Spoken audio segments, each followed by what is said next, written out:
আমন্ত্রণ বিরতিহীন সংবাদ রাত ৯টায় বাংলাদেশে। আপনাদের সঙ্গে আছি আমি সুমনা সিং এবং আমি গোলাম কিবরিয়া। জানিয়ে দিচ্ছি শিরোনামগুলো। গত ৯ মাসের মধ্যে দেশের সর্বনিম্ন ৩.৯৬ হারে করোনা শনাক্ত, ১৪,৭৬১ নমুনা পরীক্ষায় নতুন রোগী শনাক্ত ৫৮৪, আরও ১৬ মৃত্যু। ভারতের উপহারের ২০ লাখ ডোজ করোনা টিকা হস্তান্তর, প্রয়োগ কর্মসূচির দিন চূড়ান্ত হবে প্রধানমন্ত্রীর সঙ্গে আলোচনা করে।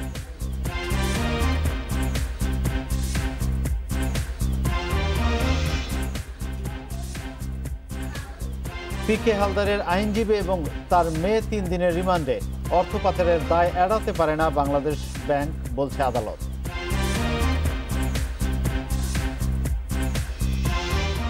শিরোনামগুলো শুনছিলেন, এবার বিস্তারিত। দীর্ঘদিন পর দেশে করোনা শনাক্তর হার নামল ৪% নিচে।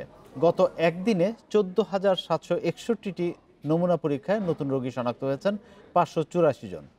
নমুনা পরীক্ষার বিবেচনায় রোগী শনাক্তের হার ৩.৯৬ ভালো খবর হলেও চিকিৎসকরা বলছেন সতর্ক থাকতে হবে আগের মতোই। এছাড়া আরও ১৬ জনের মৃত্যু নিয়ে দেশের এ পর্যন্ত প্রাণহানি ৭,৯৬৬ জনের।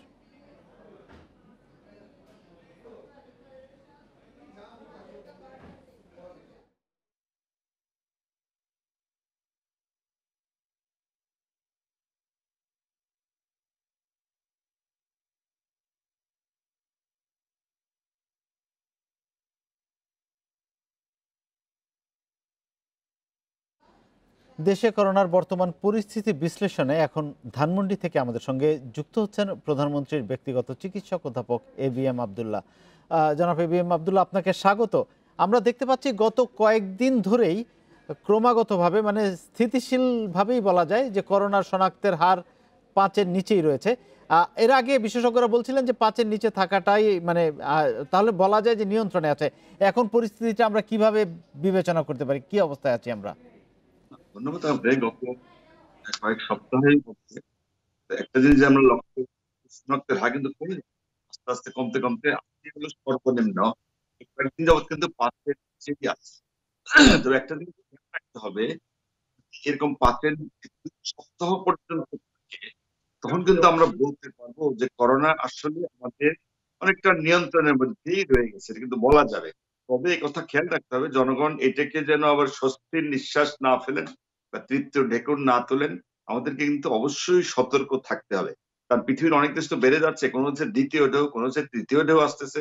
আমরা যদি এইভাবে চলতে পারি, এইভাবে আমাদের শনাক্তের হার কমতে থাকে, তাহলে আশা করি আগামী দিনগুলোতে হয়তো সিরিয়াস নাও হইতে পারে। এটা কিন্তু একটা ভালো খবর বলে আমি মনে করি আর কি।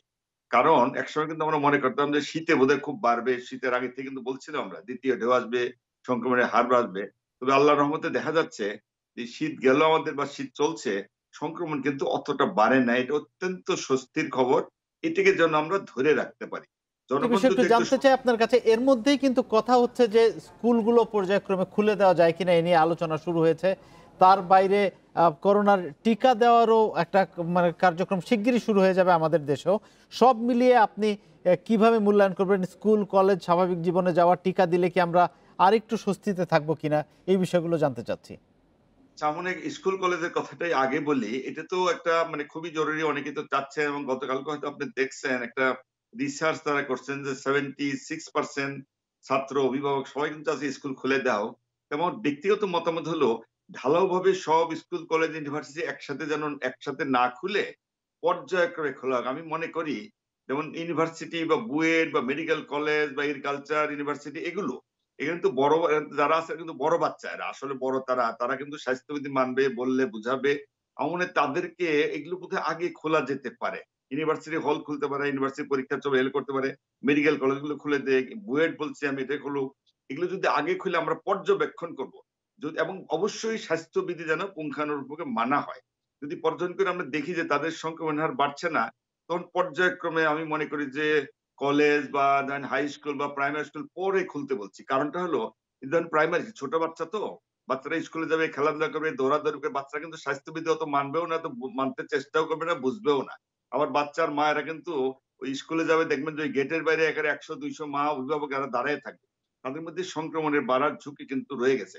সেজন্য আমার দৃষ্টিতে আমি মনে করি যে উপর থেকে আসলে খোলা হোক, তার পর্যায়ক্রমে যদি অবস্থা আরো উন্নতি হয় তখন প্রাইমারি হাই স্কুলগুলো খুলে দেওয়া হোক। আর যেহেতু আমরা টিকা পেতে যাচ্ছি, এটা অত্যন্ত স্বস্তির খবর। অলরেডি তো আজকে আমরা 20 লক্ষ উপহার হিসেবে পেলাম, এই 25 তারিখের মধ্যে আরো 50 লক্ষ পাবো। ফেব্রুয়ারির প্রথম সপ্তাহেই তো টিকা কার্যক্রম শুরু হবে। তো সব মিলিয়ে যদি টিকা কার্যক্রম শুরু হয় আর যদি এই অবস্থা চালু থাকে, আমি মনে করি যে সংক্রমণ কমে আসবে। এটা আমাদের জন্য অত্যন্ত স্বস্তির খবর কিন্তু আসে, বিশেষ করে টিকাটা যদি আমরা দ্রুত পেয়ে যাই আর কি। আর তাহলে এই যে টিকা কার্যক্রম বলছেন আর পর্যায়ক্রমে খুলে দেওয়ার কথা বলছেন, এর বাইরে আপনি শুরুতেই বলছিলেন যে তার সঙ্গে স্বাস্থ্যবিধিও মেনে চলতে হবে। এই সবগুলো সমন্বয় করা কিভাবে?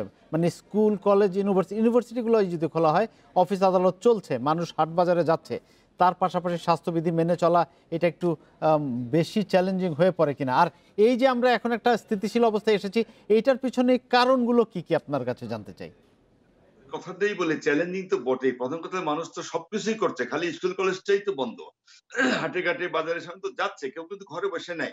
ইভেন যে স্কুল কলেজ বা ইউনিভার্সিটি যে বন্ধ, এই যে পোলাপান গুলা এরা কি ঘরে বসে আছে? কেউ কিন্তু বসে নাই। আসলে ঠিকই বাপ মার সাথে বা নিজের মতো করে সবাই কিন্তু ঘোরাফেরা করছে। সেই হিসেবে কারণ অনেকদিন পর্যন্ত শিক্ষা কার্যক্রমটা একটা অচল অবস্থার মধ্যে চলে গেছে আমাদের। বাচ্চারা যে ঘরে বসে রাখে, তাদের মানসিক, শারীরিক কিন্তু অনেক প্রবলেম কিন্তু হচ্ছে। মারাই কিন্তু কমপ্লেইন করছে, তাদের কিন্তু প্রবলেম হচ্ছে। সেজন্য আমি মনে করি যে বর্তমানে যে অবস্থা রয়ে গেছে, এই জিনিসটা আমরা সপ্তাহ 2 দেখি। যদি 2 সপ্তাহ সংক্রমণ 5% এর নিচে থাকে, তাহলে বোধহয় উপর থেকে পর্যায়ক্রমে এগুলো কিন্তু খোলা যেতে পারে আরকি। অবশ্যই আমরাও আশা করছি আমরা হয়তোবা একটা স্থিতিশীল অবস্থায় যাব। অনেক ধন্যবাদ ডক্টর এবিএম আব্দুল্লাহ আপনাকে আমাদের সঙ্গে যুক্ত থাকার জন্য। দীর্ঘদিন পর দেশে করোনা শনাক্তের হার নামলো 4%-এর নিচে। গত একদিনে 14,761টি নমুনা পরীক্ষায় নতুন রোগী শনাক্ত হয়েছে 584 জন। নমুনা পরীক্ষা বিবেচনায় রোগী শনাক্তের হার 3.96। ভালো খবর হলেও চিকিৎসকরা বলছেন সতর্ক থাকতে হবে আগের মতোই। এছাড়া আরও 16 জনের মৃত্যু নিয়ে দেশে এ পর্যন্ত প্রাণহানি 7,966 জনের। দেশে গত বছরের 8 মার্চ প্রথম করোনা রোগী শনাক্ত হয়। এরপর 18 মার্চ করোনায় আক্রান্ত হয়ে প্রথম মৃত্যু হয়। সংক্রমণের শুরুর দিকে রোগী শনাক্তের হার কম ছিল। গত মের মাঝামাঝি থেকে সংক্রমণ বাড়তে শুরু করে। আগস্টের তৃতীয় সপ্তাহ পর্যন্ত রোগী শনাক্তের হার 24%-এর ওপরে ছিল। এরপর থেকে নতুন রোগীর পাশাপাশি শনাক্তের হারও কমতে শুরু করে। মাস দুয়েক সংক্রমণ নিম্নমুখী থাকার পর গত নভেম্বরের শুরুর দিক থেকে নতুন রোগী শনাক্তের হারে ঊর্ধ্বমুখী প্রবণতা শুরু হয়। তবে নতুন বছরের শুরু থেকে কমতে থাকে শনাক্তের হার। বৃহস্পতিবার 24 ঘন্টায় 14,761টি নমুনা পরীক্ষায় নতুন রোগী 584 জন।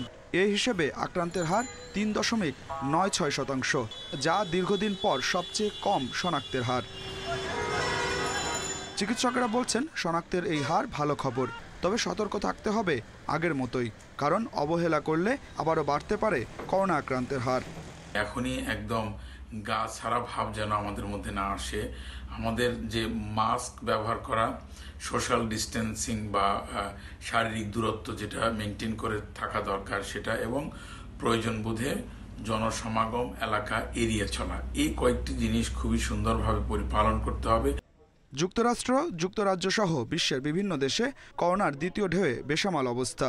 নতুন রোগী শনাক্তের হার ও প্রাণহানি সংক্রমণের প্রথম অবস্থাকে ছাড়িয়ে যাচ্ছে। Adilur Rahman, independent News, Dhaka. ভারতের উপহারের টিকা পেল বাংলাদেশ। দুপুরে রাষ্ট্রীয় অতিথি ভবন পদ্মায় আনুষ্ঠানিকভাবে 20 লাখ ডোজ টিকা পররাষ্ট্রমন্ত্রী AK আব্দুল মোমেন এবং স্বাস্থ্যমন্ত্রী জাহিদ মালেকের কাছে হস্তান্তর করেন ভারতীয় হাইকমিশনার বিক্রম কুমার দোরাইস্বামী। অনুষ্ঠানে এই উপহার দেওয়ার জন্য ভারত সরকারকে ধন্যবাদ জানানো হয় বাংলাদেশের পক্ষ থেকে। অবশেষে বহুল প্রতীক্ষিত করোনার টিকা এসেছে বাংলাদেশে। বন্ধুত্বের নিদর্শন হিসেবে উপহার পেয়ে ভারতের প্রধানমন্ত্রী নরেন্দ্র মোদীর সরকারকে ধন্যবাদ জানান বাংলাদেশের মন্ত্রীরা। তারা এই দিনটিকে ঐতিহাসিক মন্তব্য করে বলেন, ৭১-এর মুক্তিযুদ্ধে ভারত যেভাবে সহায়তা করেছিল, এই মহামারীর সময়ও পাশে এসে দাঁড়িয়েছে বন্ধু দেশটি। এটা মাননীয় প্রধানমন্ত্রী শেখ হাসিনা এবং ভারতের প্রধানমন্ত্রী শ্রীমতী নরেন্দ্র মোদীর এই যে একটা they have achieved such a goodwill, strong relationship, তারই একটি পরিচয় বহন করে। করোনার টিকা প্রদান কর্মসূচি প্রধানমন্ত্রী শেখ হাসিনা উদ্বোধন করবেন বলেও জানান স্বাস্থ্যমন্ত্রী।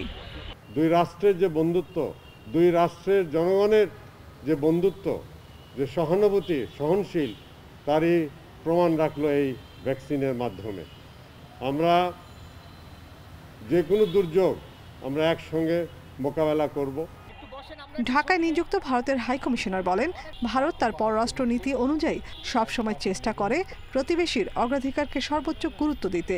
এরই অংশ হিসেবে ভারতে টিকা বিতরণের মাত্র 4 দিনের মধ্যেই বাংলাদেশ টিকা পেয়েছে।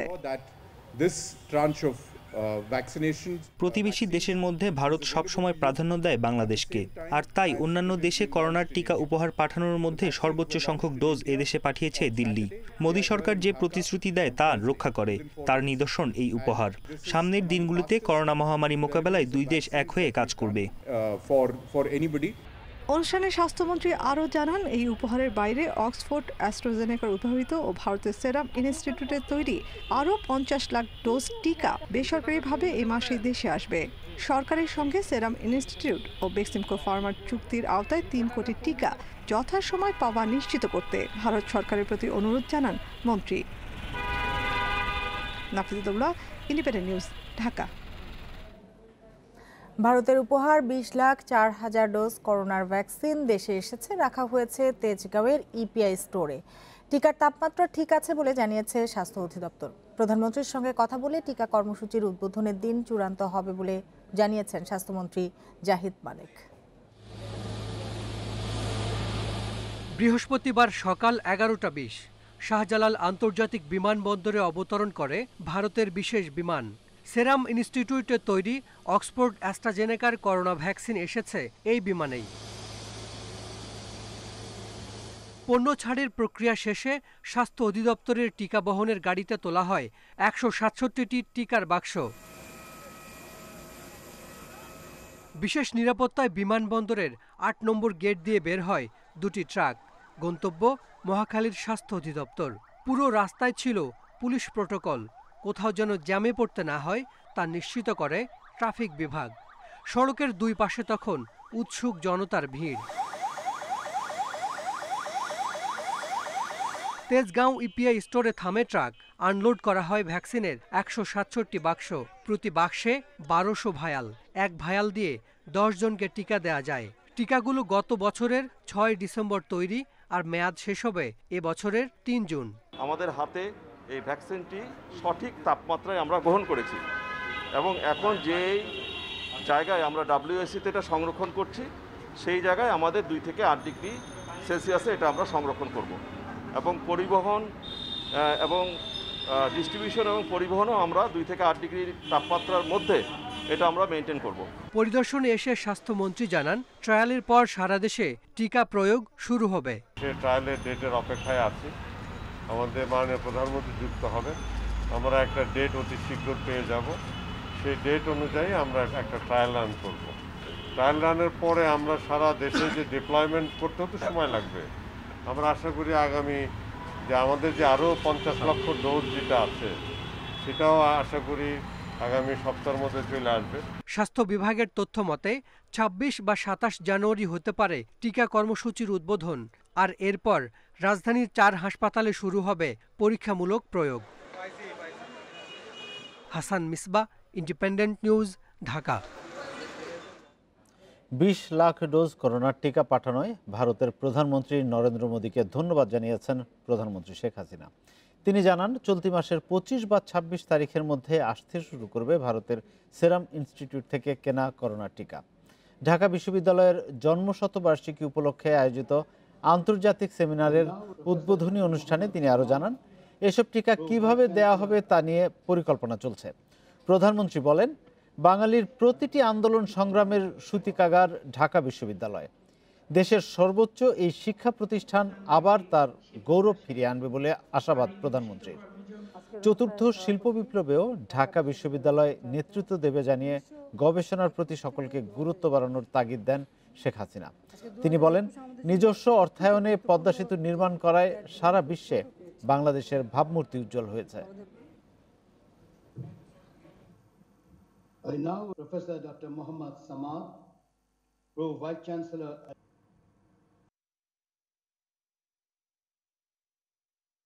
ভ্যাকসিন আমাদের যেটা আমরা পেয়েছি ভারত থেকে উপহার স্বরূপ, সেটা এসে পৌঁছে গেছে, সেই জন্য ভারতের প্রধানমন্ত্রীকে আমি ধন্যবাদ জানাই। আর আমরা যেটা টাকা দিয়ে কিনেছি সেটা 25 তারিখে বা 26 তারিখের মধ্যে এসে পৌঁছাবে।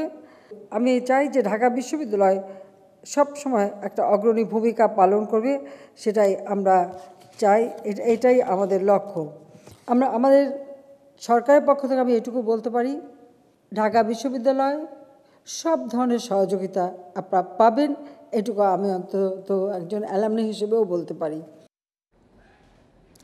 ভারত থেকে উপহার হিসেবে 20 লাখ ডোজ করোনার ভ্যাকসিন আসায় বিএনপি উদ্ভ্রান্তের প্রলাপ বকছে। সচিবালয়ে আজ বাংলাদেশ সম্পাদক ফোরাম নেতাদের সঙ্গে বৈঠক শেষে এ কথা বলেন তথ্যমন্ত্রী হাসান মাহমুদ। তথ্যমন্ত্রী বলেন, করোনার টিকা দেশে আনার সরকারি সাফল্যেরও বিরোধিতা করছে বিএনপি। বিরোধিতার নেশায় বিচার বিবেচনা করার মতো শক্তিও হারিয়ে ফেলেছে দলটি। সম্পাদক মণ্ডলীর দাবির জবাবে তথ্যমন্ত্রী বলেন, নাম সর্বস্ব ও অনিয়মিত প্রকাশিত পত্রিকায় সরকারি বিজ্ঞাপন বন্ধের বিষয়ে উদ্যোগ নেওয়া হবে। তিনি মনে করেন, সরকারি বিজ্ঞাপনের বিল 3 থেকে 6 মাসের মধ্যে পাওয়া উচিত। এ বিষয়ে তথ্য মন্ত্রণালয় কাজ করছে বলে জানান তথ্যমন্ত্রী। তার মতে সম্পাদক পদায়নের জন্য 15 বছরের অভিজ্ঞতা দরকার, তবে স্নাতক ডিগ্রি প্রয়োজন নেই। যারা সবসময় লুটপাটের কথা চিন্তা করে তারা হয়তো এইভাবে চিন্তা করতে পারে বা বলতে পারে, এছাড়া তো আমি আর কিছু তারা কেন এই কথা বলছে আমি ভেবে পাই না। মূল কথা হচ্ছে কি, সরকারের এই সাফল্যে তারা উদ্ভ্রান্ত হয়ে গেছে। 41 সালের মধ্যে সুখী, সমৃদ্ধ এবং শোষণমুক্ত বাংলাদেশ গড়তে শেখ হাসিনা সরকারকে আরও শক্তিশালী করতে সকল ষড়যন্ত্র মোকাবেলা করতে হবে। জাতীয় সংসদে রাষ্ট্রপতির ভাষণের ওপর ধন্যবাদ প্রস্তাবের আলোচনায় এসব কথা বলেন সরকার দলের সংসদ সদস্যরা। আলোচনায় আওয়ামী লীগের সংসদ সদস্য পঙ্কজ দেবনাথ পদ্মা সেতুর নাম শেখ হাসিনার নামে নামকরণের ফের দাবি জানান। বলেন, বিশ্বব্যাংক যখন টাকা দিতে অস্বীকার করে তখন শেখ হাসিনার চ্যালেঞ্জ আজ পদ্মা সেতু বাস্তব, সুতরাং তার নামেই নামকরণ করতে হবে। এ সময় করোনা মোকাবেলায় সরকারের সাফল্যের কথা তুলে ধরে সংসদ সদস্যরা বলেন, ভারতের পাঠানো 20 লাখ ডোজ টিকা শেখ হাসিনার যোগ্য নেতৃত্বের কারণে দেশে এসেছে। সংসদ অধিবেশন আগামী রোববার পর্যন্ত মুলতবি করা হয়েছে।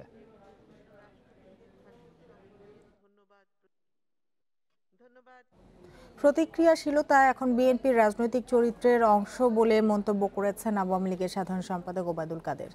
সকালে রাজধানীর বাসভবন থেকে ঢাকা দক্ষিণ আওয়ামী লীগের এক অনুষ্ঠানে এ মন্তব্য করেন তিনি। ওবায়দুল কাদের বলেন, যে কোনো প্রাকৃতিক দুর্যোগে অসহায় মানুষের পাশে দাঁড়িয়ে কাজ করে আওয়ামী লীগ। এটি আওয়ামী লীগের গত 7 দশকের ঐতিহ্য।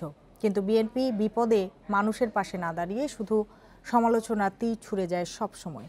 তারা সরকারের কোনো উন্নয়ন ও অর্জন দেখতে পায় না, চারিদিকে শুধু ধ্বংস দেখতে পায়। বিএনপি নামক দলটির ভেতরে ঢুকে পড়েছে দুর্ভেদ্য নেতিবাচকতা। তারা মুখে গণতন্ত্রের কথা বলেও ক্ষমতায় থাকার সময় জুলুম আর লুটপাট তন্ত্র নিয়ে ব্যস্ত ছিল। পরে করোনার টিকা প্রসঙ্গে ওবায়দুল কাদের বলেন, বিএনপি টিকা আসার আগে থেকেই নানা ধরনের মিথ্যা অভিযোগ করে যাচ্ছে। তাদের এইসব অভিযোগ সংক্রান্ত গুজবে বিভ্রান্ত না হতেও সবাইকে পরামর্শ দেন তিনি। পরে পৌর নির্বাচন প্রসঙ্গে ওবায়দুল কাদের বলেন, বিদ্রোহী প্রার্থীদের ভবিষ্যতে মনোনয়ন ও গুরুত্বপূর্ণ দলীয় পদ দেয়া হবে না।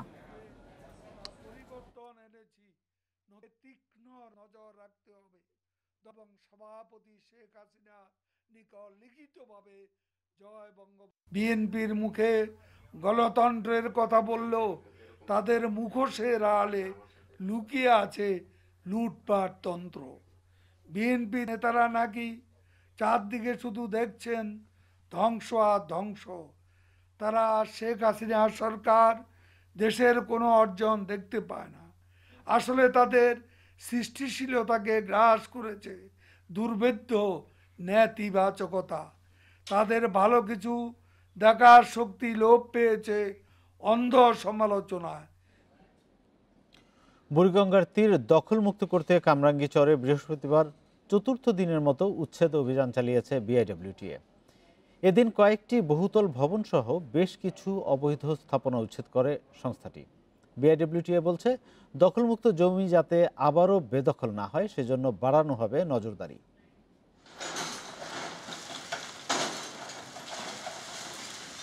সকাল 10টার দিকে বিআইডব্লিউটির নির্বাহী ম্যাজিস্ট্রেট মাহবুব জামিলের নেতৃত্বে কামরাঙ্গীরচরের মুসলিমবাগ এলাকায় উচ্ছেদ অভিযান শুরু হয়।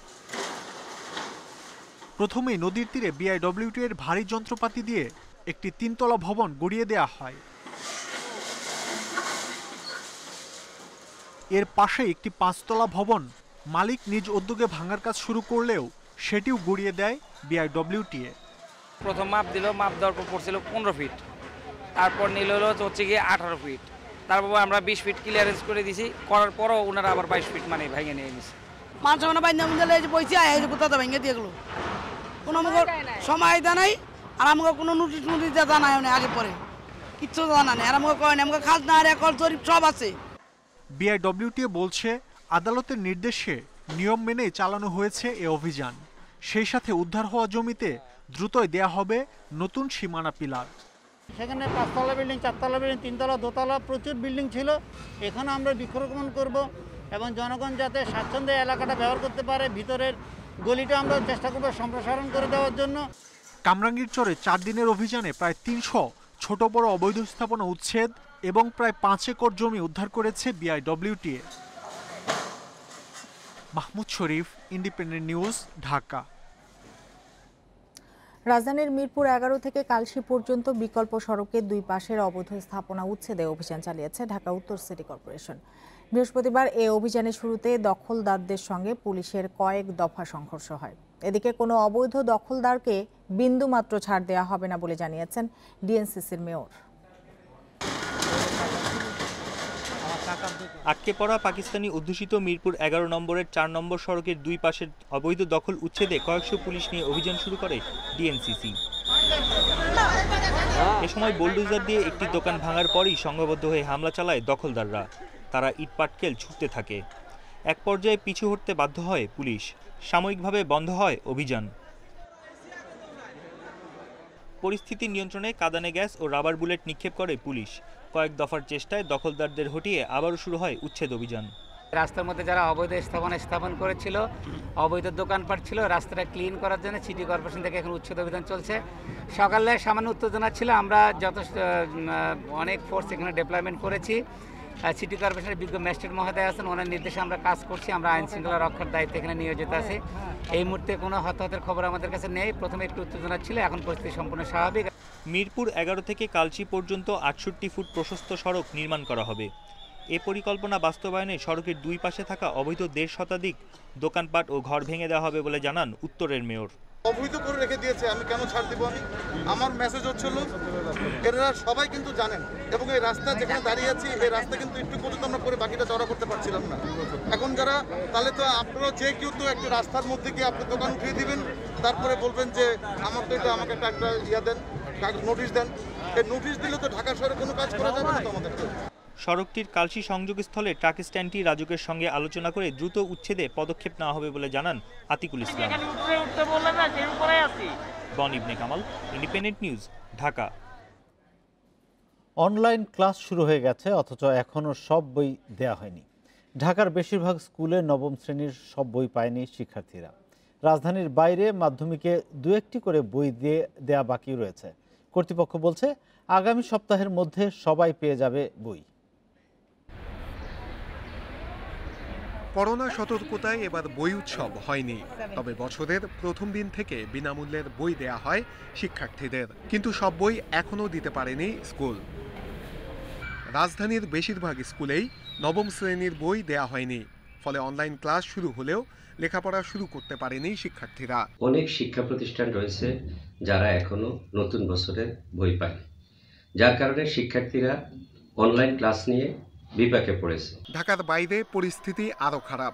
রাজশাহীতে বেশিরভাগ স্কুলে অষ্টম ও নবম শ্রেণীর বই পৌঁছায়নি। মাধ্যমিকের অন্য ক্লাসেও সব বই দেয়া হয়নি।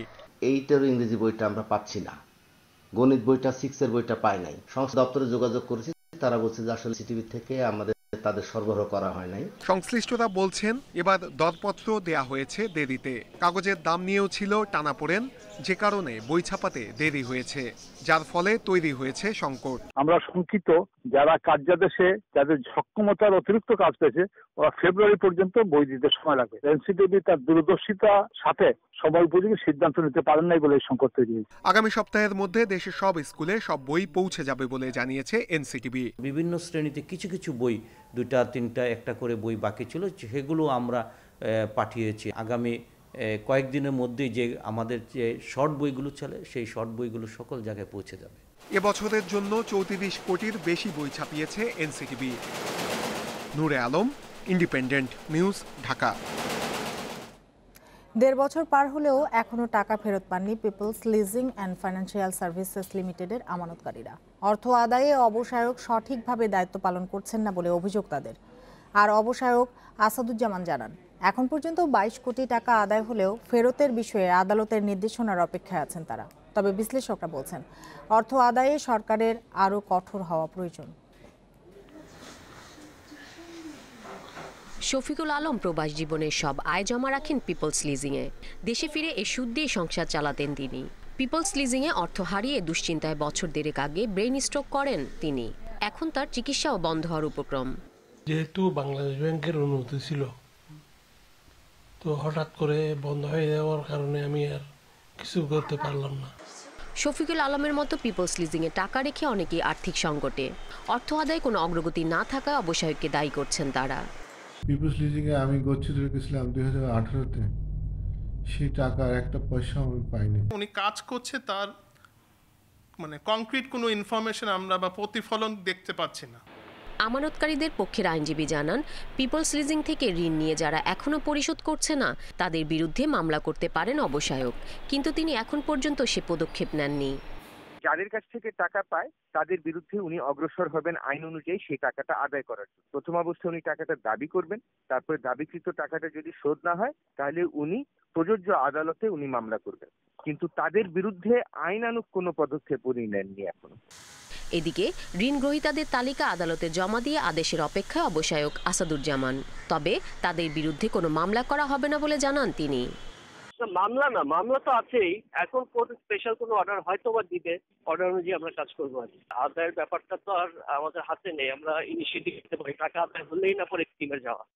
অর্থ আদায় সরকারের আরও কঠোর ভূমিকা চান বিশ্লেষকরা। এছাড়া যে পরিমাণ অর্থ আদায় হয়েছে তা বিতরণের তাগিদও দিচ্ছেন তারা।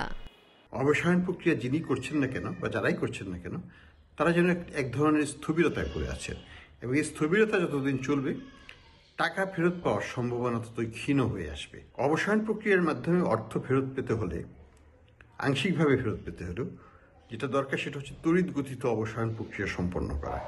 পিপলস লিজিংয়ে মোট আমানত 2036 কোটি 22 লাখ টাকা। এর মধ্যে 700 কোটি টাকা 6000 ব্যক্তি শ্রেণীর আমানত।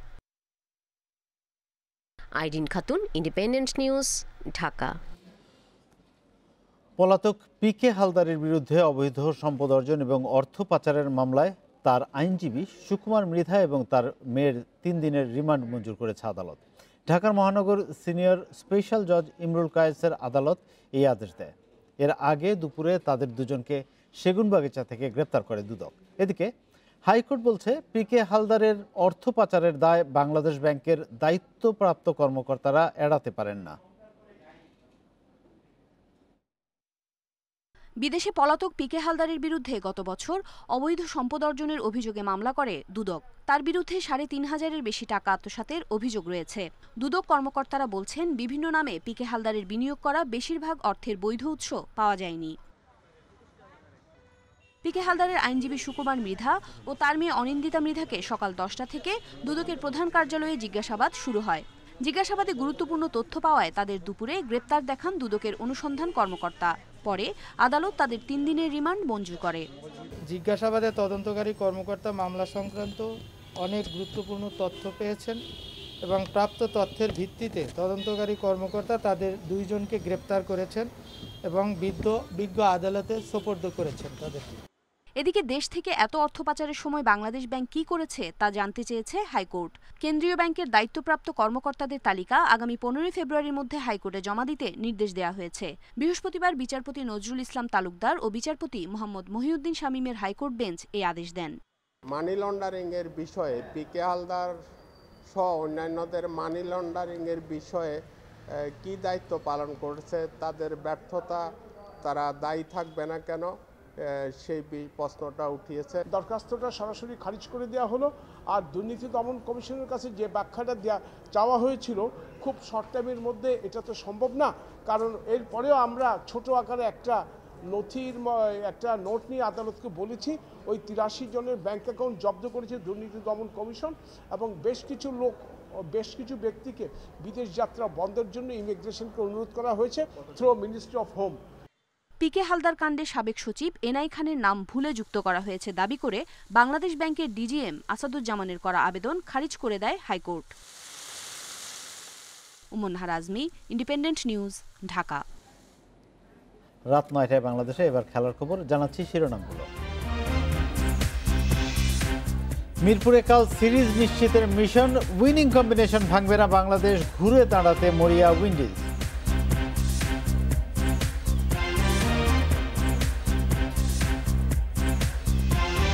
প্রিমিয়ার লিগে সাইফের কাছে হেরেছে মোহামেডান, আরামবাগের বিপক্ষে চট্টগ্রাম আবাহনীকে জেতালেন গুলেরমো।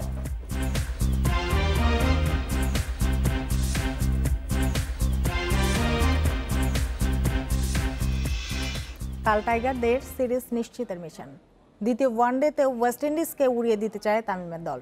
উইনিং কম্বিনেশন ভাঙতে চায় না ম্যানেজমেন্ট, বিপরীতে সিরিজ বাঁচাতে মরিয়া ক্যারিবীয়রা। ঘুরে দাঁড়ানোর লক্ষ্যে চমকের আশায় জেসন মাহমুদের দল। শেরেবাংলা স্টেডিয়ামে ম্যাচটি শুরু হবে বেলা 11:30টায়। সিরিজ শুরুর আগে থেকেই দুই দলের পার্থক্য স্পষ্ট হয়েছিল। প্রথম ম্যাচে দাপুটে জয়, টিম টাইগার্স ফেভারিটের দাবি জোরদার করেছে। এবার ধারাবাহিকতা ধরে রাখার চ্যালেঞ্জ। সিরিজ নিশ্চিতে উইন্ডিজরা বাধা হওয়ার কথা নয়, তারপরও নির্ভর থাকছে না ক্রিকেটাররা। ঐচ্ছিক অনুশীলনে তামিম, সাকিব, মুশফিকরা নিজেদের ঝালিয়ে নেওয়ার সুযোগ হাতছাড়া করেননি। অপরিবর্তিত একাদশে আস্থা ম্যানেজমেন্টের। সাকিব একাই ব্যবধান গড়ে দিলেও পেস ডিপার্টমেন্টকে লেটার মার্ক দিচ্ছেন ওটিস গিবসন। তরুণ হাসান মাহমুদকে নিয়ে আশা বেড়েছে, অভিজ্ঞ মুস্তাফিজ ও রুবেলকে নিয়ে ভাবনা নেই কোচের। দলগত পারফরমেন্স দারুণ হয়েছে, যদিও কন্ডিশন অনুকূলে ছিল না। স্পিনাররা ভালো করেছে, তবে পেইসে মুস্তাফিজ, রুবেলের প্রশংসা করতে হয়। অভিষেকে হাসান মাহমুদ ভবিষ্যতের বার্তা দিয়েছে। হয় বাঁচো না হয় মরো, সিরিজ বাঁচাতে ওদের জন্য মাস্ট উইন ম্যাচ। ভাগ্য বদলে আনকরা উইন্ডিজের একাদশে পরিবর্তনের সুযোগ নেই, তাই যা আছে তা নিয়ে লড়াইয়ে নামতে হবে সফরকারীদের।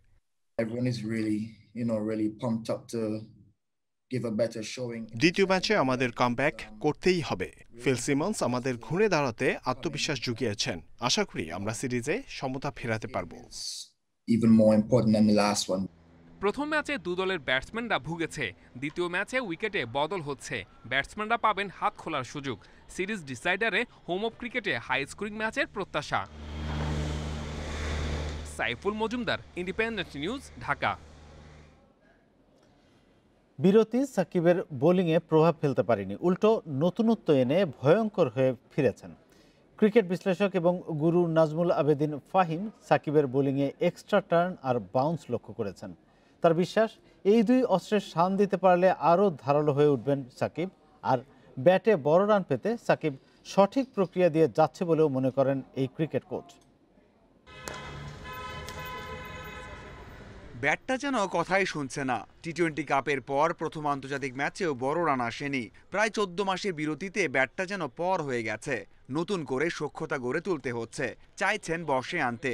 ইনডোর, নেট, সেন্টার উইকেট সব জায়গাতে সাকিবের সঙ্গী সেই ব্যাট। ফিরে এসে নতুন পজিশনে মানিয়ে নিতে দরকার সময় আর সঠিক একটা প্রক্রিয়া। সাকিব সে কথা ভালো করেই জানেন তার গুরু নাজমুল আবেদিন ফাহিমও। দুজনেরই বিশ্বাস দ্রুতই রান আসবে। ব্যাটিংয়ে যদি অনেক রান করেনি, কিন্তু একটা প্রসেসের মধ্যে দিয়ে যাচ্ছে, সেই প্রসেসের মধ্যে যাওয়াটা খুব গুরুত্বপূর্ণ। এবং যতটুকু খেলেছে আমার কাছে ভালোই মনে হয়েছে। আমার ধারণা যে দু একটা ম্যাচ খেলতে খেলতেই ও আস্তে আস্তে নিজের রিদমটা ফিরে পাবে ব্যাটিংয়েও। কোচ, ক্যাপ্টেন, টিম ম্যানেজমেন্ট একটা ডিসিশন নিয়েছে, ওটা আমাদের রেসপেক্ট করতেই হবে। আমি অ্যাগ্রি করি আর ডিসঅ্যাগ্রি করি, ওটা বড় কথা না। সবসময় আমি যখন খেলি টিমের জন্য খেলার চেষ্টা করি। উইন্ডিজের বিপক্ষে টাইগারদের মধ্যে সেরা বোলিং ফিগারে নিজেকে ছাড়িয়ে যাওয়ার ইঙ্গিত দিয়েছেন। শিষ্যর বোলিংয়ে নতুন অস্ত্র খুঁজে পেয়েছেন গুরু। লম্বা টান আর বাড়তি বাউন্স আদায় করার দক্ষতা আয়ত্ত করেছেন, যা সাকিবকে আরও ভয়ঙ্কর করে তুলবে। আমার মানে তার বোলিংয়ে কিছুটা পরিবর্তন এসেছে। এখন সে লুপ দিতে পারে, তার বলে টার্ন বেড়েছে, বাউন্স পাচ্ছে কিছু। এটা সব কিছু মিলিয়ে সাকিবকে বোধহয় বোলার হিসেবে আগের সাকিবের তুলনায় আরও থ্রেটনিং করে তুলবে এবং সামনে আরও ম্যাচ আছে, আমরা দেখতে পাবো আরও ভালোভাবে। শুধু 2023 বিশ্বকাপের জন্য নয়, সামনের ব্যস্ততায় সাদা ও লাল বলে সাফল্য পেতে চাই সাকিবের সেরাটা। মাঝারুল ইসলাম, ইন্ডিপেন্ডেন্ট নিউজ। প্রিমিয়ার লিগ ফুটবলের দ্বিতীয় রাউন্ডে এসেই হারল মোহামেডান, বিপরীতে টানা দ্বিতীয় জয় সাইফ স্পোর্টিং ক্লাবের। বিগ ম্যাচে সাইফের জিত 2-1 গোলে। বঙ্গবন্ধু জাতীয় স্টেডিয়ামে প্রথমার্ধে জোড়া গোল দিয়েছে সাইফ স্পোর্টিং। বিরতির আগে 3 মিনিটের ব্যবধানে এসেছে 2টি গোল। ইকোচুকোর অ্যাসিস্টে ডেডলক ভাঙেন আরিফুর রহমান। এরপর ব্যবধান দ্বিগুণ করেন জন ও কোলি। দ্বিতীয়ার্ধে 1 গোল শোধ দিয়েছেন নাগাতা। আরেক ম্যাচে আরামবাগের বিপক্ষে চট্টগ্রাম আবাহনীকে জিতিয়েছেন নিক্সন গুলেরমো। ম্যাচে 30 মিনিটে জয়সূচক গোলটি করেন এই ব্রাজিলিয়ান রিক্রুট। কোপা দেল রেতে কর্নেলার মুখোমুখি হবে বার্সেলোনা। ম্যাচ শুরু বাংলাদেশ সময় রাত 2টায়। একই সময় ইংলিশ প্রিমিয়ার লিগে লিভারপুলের অতিথি Burnley. Spanish super cup final হারের তিক্ততার সঙ্গী করে নামবে বার্সেলোনা। নিষেধাজ্ঞার কারণে নেই লিওনেল মেসি। প্রতিপক্ষ দুর্বল হলেও সতর্ক কোচ রোনাল্ড কোম্যান, কারণ আতলেতিকো মাদ্রিদকে বিদায় করে সামর্থ্যের প্রমাণ দিয়েছে কর্নেলা। এদিকে অ্যানফিল্ডে লিভারপুলের পরীক্ষা বার্নলি। শেষ 4 ম্যাচে গোল শূন্য সালাহ আছেন ফর্মে ফেরার অপেক্ষায়। পরিসংখ্যান লিভারপুলের পক্ষে মুখোমুখি 12 দেখায় একবারই হেরেছে অলরেডস।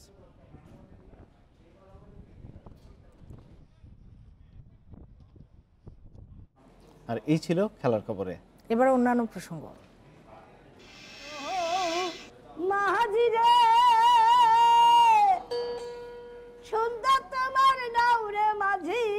মাত্র 14 বছর বয়সে গান গাওয়া শুরু। রচনা করেছেন 500টির বেশি গান। গ্রামের অনুষ্ঠানে গান গেয়ে নজর কেড়েছেন লোকশিল্পী কাঙালিনী সোফিয়া। এরপর জনপ্রিয়তার পাশাপাশি পেয়েছেন জাতীয় ও আন্তর্জাতিক পুরস্কারও। করোনার কারণে গানের আয়োজন না থাকায় পরিবার নিয়ে চরম অর্থ সংকটে তিনি। গুণী এই শিল্পীর সম্বল এখন প্রধানমন্ত্রীর দেয়া 10,000 টাকা।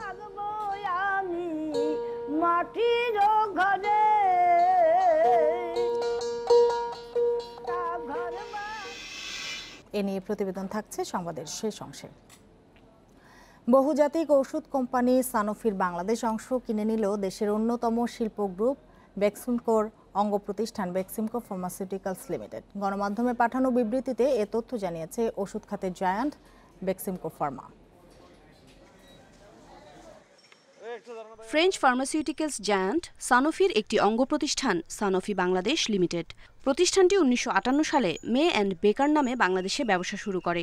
পরে 2004 সালে সানোফি অ্যাভেন্টিস গ্রুপে বিভিন্ন প্রতিষ্ঠানের সঙ্গে একীভূত হয়। 2013 সালে কোম্পানিটির নাম বদলে সানোফি বাংলাদেশ লিমিটেড রাখা হয়। টঙ্গীর অত্যাধুনিক ওষুধ তৈরির কারখানায় 100-র বেশি ওষুধ উৎপাদন করে সানোফি।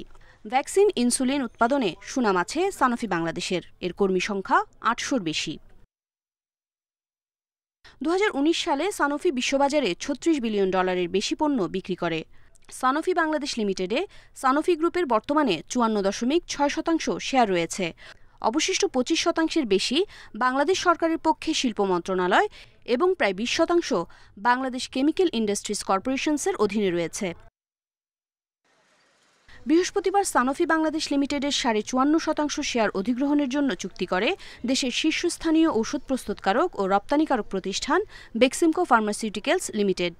বাকি শেয়ারের মালিকানা বাংলাদেশ সরকারেরই থাকবে।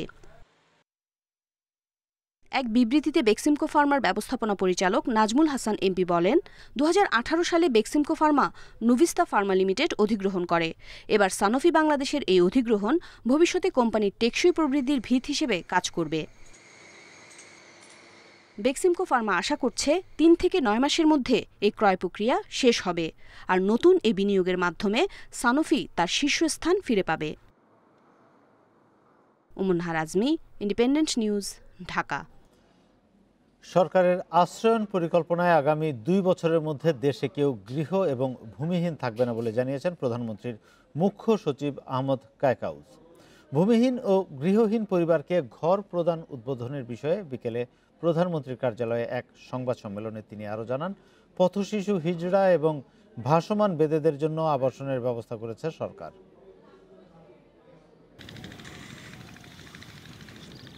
প্রধানমন্ত্রী শেখ হাসিনার ঘোষণা অনুযায়ী সরকারের আশ্রয়ন প্রকল্পের আওতায় ৬৬,১৮৯টি ভূমিহীন ও গৃহহীন পরিবার পাচ্ছে জমিসহ ঘর। আগামী শনিবার মুজিববর্ষের এই উপহারের উদ্বোধন করবেন প্রধানমন্ত্রী শেখ হাসিনা। ২% খাস জমির মালিকানা দিয়ে বিনা পয়সায় ২ কক্ষ বিশিষ্ট ঘর পাবে প্রত্যেক পরিবার। এ বিষয়ে বিস্তারিত তুলে ধরেন প্রধানমন্ত্রীর মুখ্য সচিব। শহরের চাইতে গ্রামে যারা পিছিয়ে পড়া আছে তাদেরকে এখানে এই কর্মসূচিতে বেসিক্যালি প্রাধান্য দেওয়া হচ্ছে। সুযোগের অভাবে এখন আছে, খারাপ অবস্থায় আছে, তাকে তুলে ধরাই হচ্ছে সরকারের দায়িত্ব।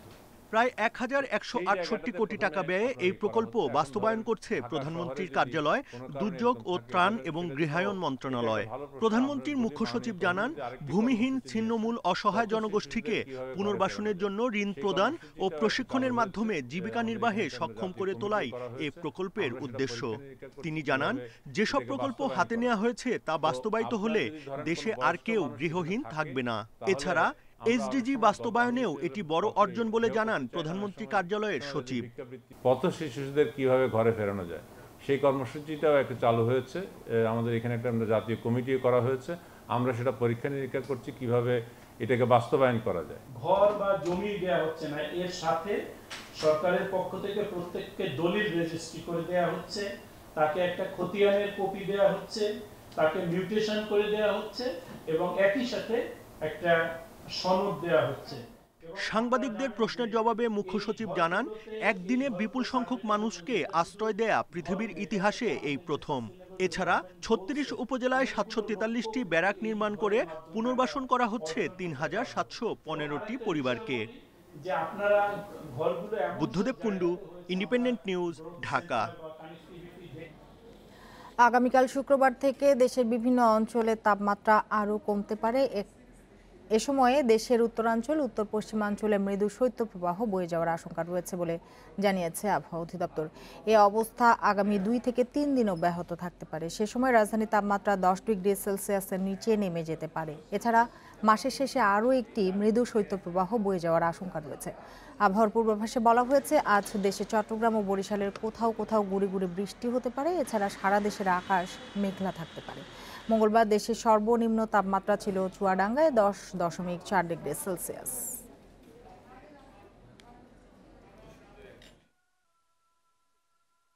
আজকেও বিশেষ করে বরিশাল এবং চট্টগ্রাম ডিভিশনের 2-1 জায়গায় অতি সামান্য পরিমাণ বৃষ্টিপাতের সম্ভাবনা রয়েছে।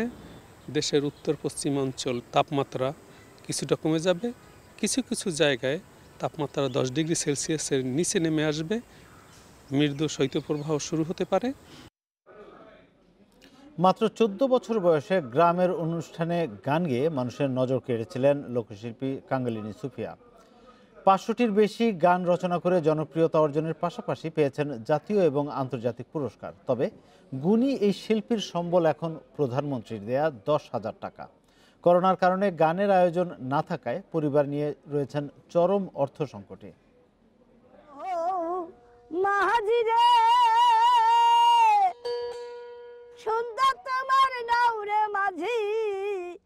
ডাকনাম টুনি হালদার।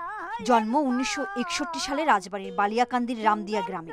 14 বছর বয়সে গ্রামের অনুষ্ঠানে গান গেয়ে প্রথম সবার নজরে আসেন। এরপর থেকে গান গাইতে গাইতেই হয়ে ওঠেন কাঙ্গালিনী সুফিয়া।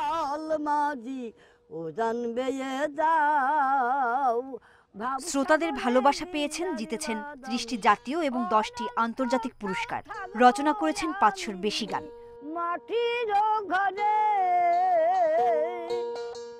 দীর্ঘদিন ধরে বার্ধক্যজনিত নানা রোগে ভুগছেন কাঙ্গালিনী সুফিয়া। শরীর ভালো থাকলে গান গাইতে ছোটেন দেশের এক প্রান্ত থেকে আর এক প্রান্তে। জীবন দিলাম শেষ করে। 2014 সাল থেকে প্রধানমন্ত্রীর তহবিল থেকে প্রতি মাসে 10,000 টাকা অনুদান পান সুফিয়া। তার সঙ্গে গান গেয়ে পাওয়া টাকায় বড় মেয়ে ও 3 নাতিকে নিয়ে কোনো রকমে চলে সংসার। তবে করোনায় সব ধরনের অনুষ্ঠান বন্ধ থাকায় চরম অর্থকষ্টে পড়েছেন এই গুণী শিল্পী। করোনা ভাইরাস, এই দেশে আইছে, কোনো অনুষ্ঠান নাই, কোনো প্রোগ্রাম নাই, যার বিনিময়ে একটু কষ্টের মধ্যেই আছি। হাতে পয়সা করেও আসতেছে না, দায়িক দিনা হয়ে গেছি, ঋণ দায়িক। কয়েক বছর আগে জেলা প্রশাসনের উদ্যোগে তাকে ঘর নির্মাণ করে দেওয়া হয়, তবে সংস্কারের অভাবে সেই ঘরটিও বেহাল দশা।